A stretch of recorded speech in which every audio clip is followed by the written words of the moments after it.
Actually మొన్న నేను ఒక వీడియో చేశాను కదా, నాది వైటీ ఛానల్ 774 సబ్స్క్రైబర్స్ ఉన్నారు, 800 రాగానే నేను గివ్ అవే రిలీజ్ అనౌన్స్ చేస్తానని చెప్పేసి, ఇది ఓన్లీ ఎఫర్ట్స్ బేస్ మీద నేను చేస్తాను అని చెప్పేసి. సో నాకు ఆల్రెడీ ఇప్పుడు 785 సబ్స్క్రైబర్స్ వచ్చారు, ఇంకో 15 సబ్స్క్రైబర్స్ రాగానే నేను ఫ్రైడే రోజు ఇది గివ్ అవే అనేది అనౌన్స్ చేసేస్తాను అనమాట.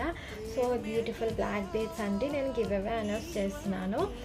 సో మీరు ఏం చేయాలి అంటే ఐ వాంట్ దిస్ అని కామెంట్ చేయండి అండ్ ట్యాగ్ చేయండి, నా రీల్ షేర్ చేయండి అండ్ నా ఏమంటారు సేమ్ ఇదే యూట్యూబ్లో ఐ వాంట్ దిస్ అని కామెంట్ చేయండి, నా రీల్ లైక్ చేయండి అండ్ మీ ఫ్రెండ్స్కి షేర్ చేయండి. ఇన్స్టాగ్రామ్లో సబ్స్క్రైబర్స్ అయితేనే చేపించండి, ఎవరు ఎన్ని సబ్స్క్రైబర్స్ చేపించారా అనేది మీరు కామెంట్ చేసుకొని నాకు పిన్ చేయండి. సో నేను చూసి వాళ్ళకి నేను ఎవరైతే ఎఫర్ట్స్ బేస్ మీద గివ్ అవే అనేది నేను అనౌన్స్ చేస్తాను. ఓకేనా, all the best, thank you, subscribe my channel. నా ఛానల్ అనేది నేను పిన్ చేస్తాను కామెంట్లో. సో మీరు మీరు ఆ ఛానల్ మీద క్లిక్ చేసుకొని మీరు సబ్స్క్రైబ్ చేసుకోండి.